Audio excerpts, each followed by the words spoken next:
Hello crafty friends, it's Jess from jesscrafts.com, and today I'm sharing a set of Halloween cards featuring Gerda Steiner Designs digital stamps and a color burst stencil technique.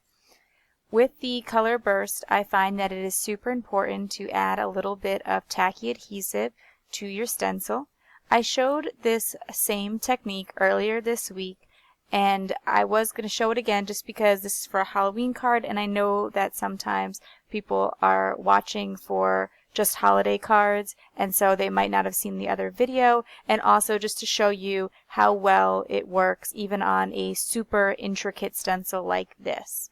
And so the lines here are very, very thin to create these spider webs. I put some spray adhesive on the back, and then I'm going to use my brayer to secure this stencil all the way down.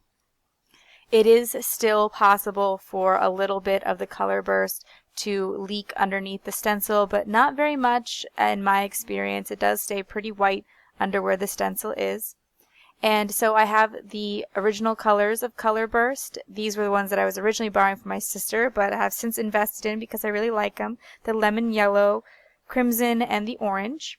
And what I do is just shake a little bit on, and I was just experimenting with them that day, and so I felt like there wasn't any coming out, and I made the mistake of squeezing the bottle, and that sends a big puff of color burst out. So generally you do want to just tap on the bottom of the color burst bottles. And I do believe these techniques would work with the Brusho. I don't personally have the Brusho. I haven't had a chance to try it just because the color burst was available at Tupelo Designs LLC and at my local stamp store. So that's the direction that I went. Once I have the color burst shaken on, I'm ready to activate it with the water, and I'm using my Distress Ink sprayer, which gives a nice fine mist.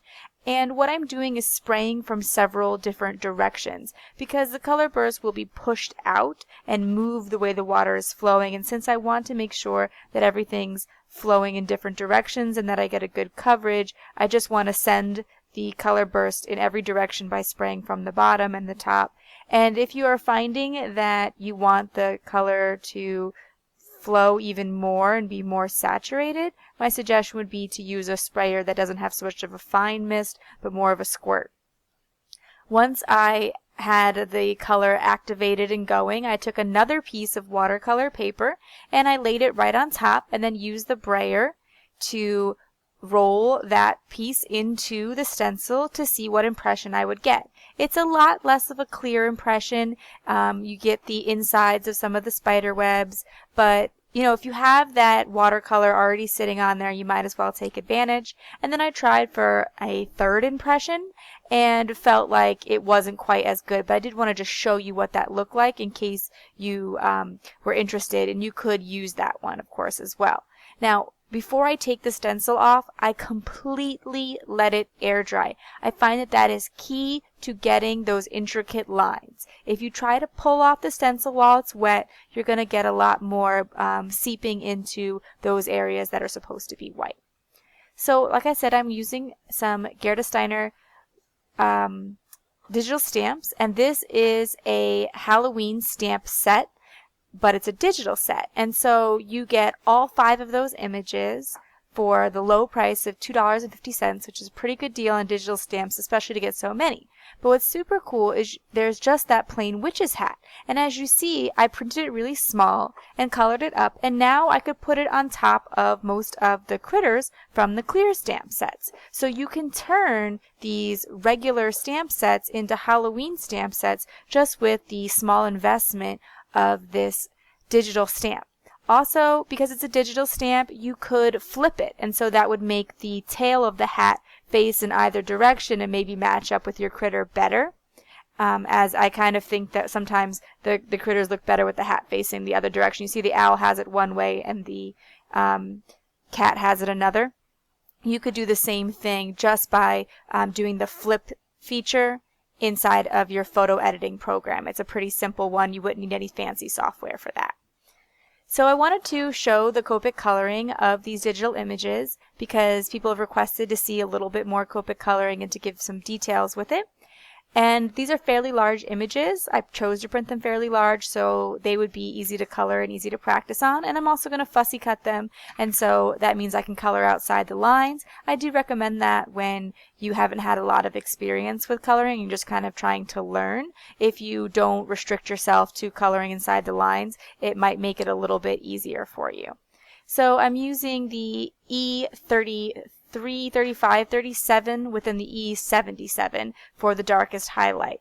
I go quite a bit darker for the darkest highlight just to add really deep shadows in there, and I make sure that the darkest color is still with the same ending number as the darkest from the color family. So E77, E37, both ending in a 7, makes them a little bit easier to blend out. And I want to give the effect of the owl being round. So what I am doing is adding the shadows on the two outer edges. I've talked about that quite a bit. It's a technique I commonly use. I don't worry a lot about light source, and instead I tend to focus on adding dimension. And so I do little things that add that feeling of dimension, like giving it the rounded effect or doing drop shadows. And also a lot of times I'm doing abstract images. There is no sun in my final card, so it doesn't really matter where the light source is. And as I color the hat, I'm doing the same thing where I'm adding that darker color on the outside. I'm using V22 and 25 for the hat, and also G14 and YG13 for the green band. And then I'll fussy cut that out. I also wanted to show the cat, so I'll show just the pumpkin and the cat part of it, just again so that I can talk a little bit more about Copic coloring, as some people had requested that. I'm using the YR61, 65, and 68. And this time, to give the rounded effect, I'm thinking about the top and the bottom, because the part of the pumpkin that's going to be closest to you is all around the middle center. Whereas with the animals, to give them the effect of being rounded, you want to come from your darkest colors on the left and the right. But for a pumpkin, it would be the top and the bottom. So as you're trying to make objects look rounded, think about that sort of thing. With the hat, the roundness is going to come out at you, and so it should be down the vertical center as opposed to the horizontal center. I hope that makes sense. I'm no expert in Copic coloring by any means, but people have asked, like I said, people have asked for a little bit more advice, so I just share what my particular techniques are. I did take the online card classes for Copic coloring, and I did find that very helpful, as it did teach me a little bit more about why the markers do what they do.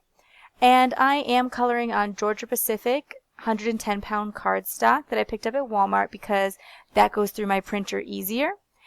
Unfortunately, because it's a thinner paper, the blending is not as easy, and there's more tendency to bleed, which is why I'm more likely to fussy cut it, because then I won't be so concerned if it bleeds outside of the lines. So just keep that in mind when printing digital stamps.